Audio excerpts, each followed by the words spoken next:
Jerman merupakan negara dengan perekonomian terbesar di Uni Eropa dan terbesar ketiga di dunia setelah Amerika dan Cina. Selain itu, Jerman adalah negara terpadat di Uni Eropa yang memiliki populasi sekitar 85,8 juta jiwa. Sekitar 24% populasi Jerman merupakan orang imigran, di mana orang Turki menjadi imigran terbesar di negara ini, diikuti Polandia dan Rusia. Meskipun Jerman memiliki masa lalu yang kelam dan kompleks, Jerman telah mengalami kemajuan yang sangat pesat, bahkan negara paling sukses di Eropa. Negara ini dikenal dengan sektor manufaktur yang kuat, khususnya di bidang otomotif, teknologi, dan peralatan berat. Beberapa produk otomotif paling terkenal di dunia yang berasal dari Jerman adalah seperti BMW, Mercedes-Benz, Volkswagen, Audi, dan Porsche. Sebagai negara maju, hidup di Jerman memiliki kelebihan dan tantangan tersendiri. Jerman memiliki infrastruktur yang baik, sistem transportasi umum yang efisien, layanan kesehatan berkualitas tinggi, dan keamanan sosial yang kuat.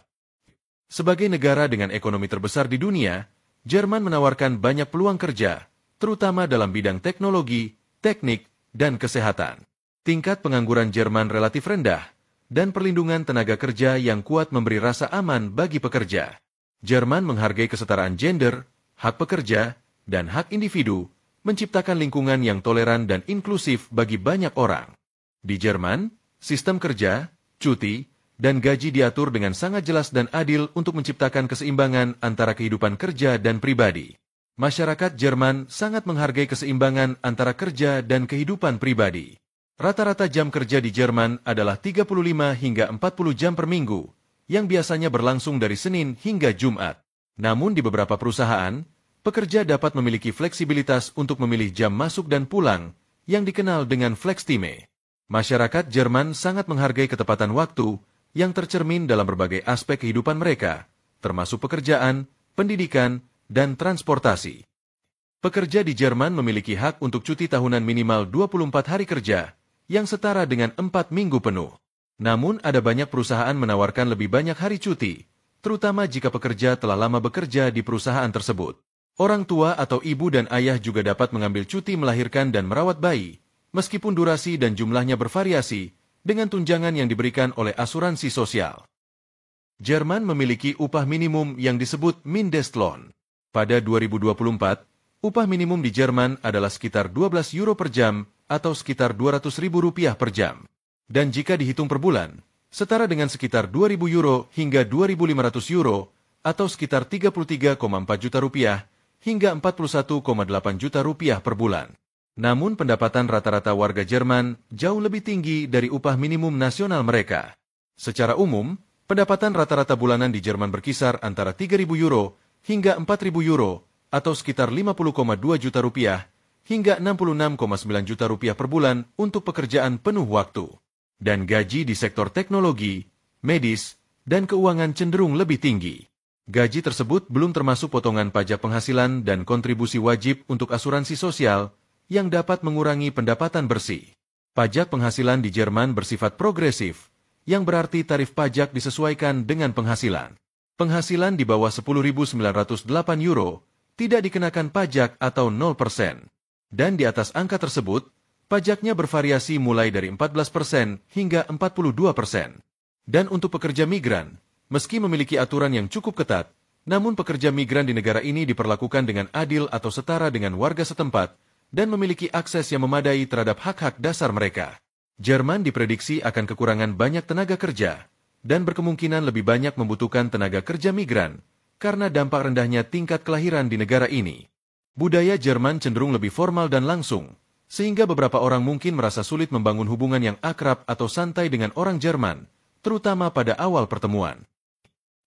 Secara keseluruhan, sistem kerja di Jerman dikenal sebagai salah satu yang terbaik di dunia, dengan penghargaan terhadap keseimbangan antara pekerjaan dan kehidupan pribadi serta hak-hak pekerja yang jelas dan terlindungi.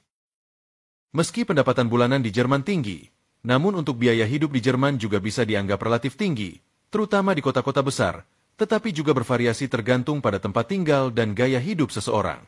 Misalnya sewa apartemen satu kamar di pusat kota Berlin, Munich, Frankfurt atau Hamburg, harganya bisa berkisar antara 800 euro hingga 1.500 euro per bulan atau sekitar 13 juta rupiah hingga 25 juta rupiah per bulan, tergantung pada lokasi dan ukuran tempat tinggal. Di luar pusat kota, harga bisa lebih terjangkau, tetapi tetap cukup mahal dibandingkan dengan kota-kota kecil.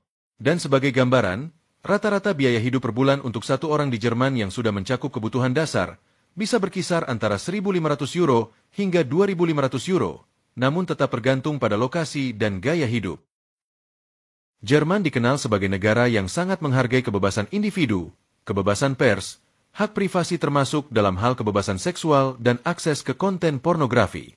Jerman menjamin kebebasan berekspresi dalam konstitusinya, meskipun ada batasan untuk hal-hal seperti ujaran kebencian atau penyangkalan tentang tragedi Holocaust.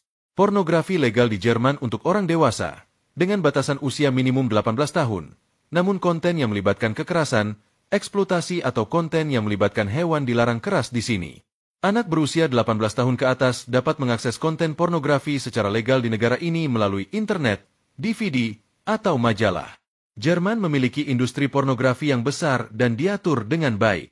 Kota-kota seperti Berlin dan Hamburg adalah pusat produksi pornografi di Jerman. Bahkan kota Berlin dianggap sebagai salah satu kota paling berdosa di dunia.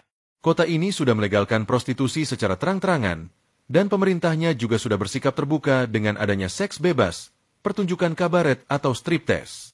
Bahkan untuk mendukung praktik tersebut, pemerintah Berlin telah mendirikan institut pertama yang mempelajari studi seksual. Institut tersebut berdiri pada tahun 1900-an. Tidak heran jika kota Berlin dijuluki kota paling bebas fetis di dunia. Secara umum, pendidikan seks telah diajarkan di sekolah-sekolah Jerman sebagai bagian dari kurikulum, dengan fokus pada kesehatan reproduksi, konsensualitas, dan keragaman seksual. Meski begitu, Jerman tidak melegalkan aktivitas seksual di depan umum. Melakukan hubungan seks atau aktivitas seksual di tempat umum di Jerman dianggap melanggar hukum dan dapat dikenakan sanksi pidana. Meskipun aktivitas seksual di tempat umum dilarang, ada lokasi khusus yang diperbolehkan untuk aktivitas seksual, tetapi ini tetap berada dalam batas hukum dan privasi. Selain itu, komunitas LGBTQ juga dilindungi undang-undang dari segala bentuk diskriminasi di negara ini. Orang transgender juga dapat mengubah jenis kelaminnya secara legal. Hasilnya, Jerman kini dianggap sebagai salah satu negara paling ramah terhadap kaum gay di dunia. Jerman adalah konsumen bir terbesar kedua di dunia setelah negara Irlandia.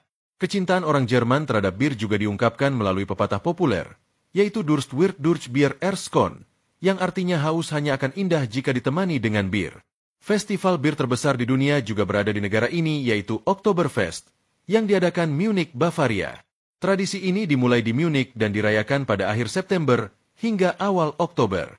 Dalam budaya Bavaria, Oktoberfest dianggap sebagai tradisi penting yang telah dirayakan sejak tahun 1810. Minuman beralkohol ini dapat dinikmati di tempat umum secara bebas oleh orang-orang yang cukup umur di Jerman. Namun untuk merokok sangat dilarang dilakukan di tempat umum, termasuk bar dan restoran. Selain itu, pesta publik seperti All Saints' Day dan Jumat Agung, konsumsi alkohol dan rokok sangat dilarang di saat perayaan tersebut. Di Jerman, batas minimal umur yang diizinkan secara hukum meminum minuman beralkohol adalah berumur 18 tahun. Saat ini, setidaknya Jerman memiliki sekitar 1.500 pabrik bir yang tersebar di seluruh negeri. Jerman tidak memiliki hukuman bagi narapidana yang mencoba melarikan diri dari penjara. Alasannya, karena kebebasan adalah naluri dasar manusia, selama tidak ada kejahatan yang dilakukan saat melarikan diri. Di Jerman, narapidana yang melarikan diri dari penjara tidak akan dikenakan hukuman tambahan atas pelariannya. Hal ini karena negara Jerman mengakui bahwa keinginan untuk bebas adalah sifat alami manusia. Sebaliknya, jika seorang tahanan dihukum karena melarikan diri, hal itu akan dianggap sebagai pelanggaran hak asasi manusia. Namun untuk melarikan diri dari penjara Jerman sangatlah sulit, karena tingginya tingkat keamanan yang didukung teknologi yang dimiliki Jerman. Sekitar 70% jalan raya di Jerman tidak memiliki batasan kecepatan apapun. Namun, batas kecepatan yang disarankan adalah 130 km per jam untuk jalan raya yang tidak dibatasi ini. Selain itu, kehabisan bahan bakar di jalan raya Jerman dianggap sebagai tindakan yang ilegal. Pasalnya, berhenti di jalan raya karena jumlah bahan bakar yang tidak mencukupi dianggap sebagai kesalahan manusia. Bagi mereka yang ketahuan kehabisan bahan bakar di jalan, bisa didenda sebesar 30 hingga 70 euro, tergantung pada tingkat keparahan situasinya. Buku yang pertama kali dicetak di dunia ada di Jerman, yaitu Alkitab berbahasa Latin oleh Johannes Gutenberg. Dan majalah yang pertama kali muncul di dunia juga diterbitkan di Jerman pada 1663. Majalah tersebut berjudul Erbauliche Monatsunterredungen, yang dimulai oleh seorang penyair dan teolog bernama Johann Rist. Ini tidak begitu mengherankan, karena penemu mesin cetak tulisan pada buku ataupun kertas pertama di dunia memang berasal dari Jerman, yaitu Johannes Gutenberg. Mesin cetak Gutenberg juga pernah digunakan pada surat kabar di Indonesia pada masa dulu. Tidak heran jika Jerman adalah salah satu negara buku terkemuka di dunia, di mana negara ini mampu menerbitkan sekitar 94.000 judul setiap tahun. Bagi umat Kristen, pohon Natal sudah menjadi sebuah tradisi penting dalam menyambut Hari Raya Natal. Dan ternyata tradisi pohon Natal ini juga berasal dari Jerman, yang sudah dimulai pada abad ke-16 di Jerman. Menurut ceritanya, asal mula tradisi ini dimulai oleh seorang reformis Protestan abad ke-16 bernama Martin Luther, di mana dia orang pertama yang menambahkan lilin pada pohon yang dihias. Meski termasuk negara modern yang padat penduduk, namun Jerman masih banyak memiliki hutan dan pepohonan. Dan yang paling terkenal adalah Taman Hutan Black Forest. Berada di Jerman Barat Daya, hutan ini terletak di pegunungan yang luas dan rumah bagi Jamcuko yang terkenal serta spa termal yang juga terkenal di dunia. Daerah ini juga memiliki banyak benteng militer yang hancur, yang reruntuhannya telah bertahan sejak abad ke-17. Negara ini juga power terhadap isu perubahan iklim. Bahkan Jerman merupakan pemimpin dalam kebijakan iklim dan energi di dunia. Negara ini telah memutuskan untuk menonaktifkan seluruh stasiun tenaga nuklir milik mereka dan menggantinya dengan energi terbarukan yang lebih ramah lingkungan. Meskipun Jerman adalah pelopor dalam transisi energi terbarukan, namun Jerman masih mengimpor sebagian besar kebutuhan energinya, termasuk gas alam dan minyak yang menjadi sumber energi transisi. Jerman pernah mengalami krisis energi ketika Rusia memutuskan pasokan gas ke Eropa termasuk Jerman. Sebelum perang di Ukraina, sekitar 55% gas alam Jerman diimpor dari Rusia. Pemutusan pasokan gas oleh Rusia ke Eropa adalah respons terhadap sanksi-sanksi yang diberlakukan negara barat ke Rusia.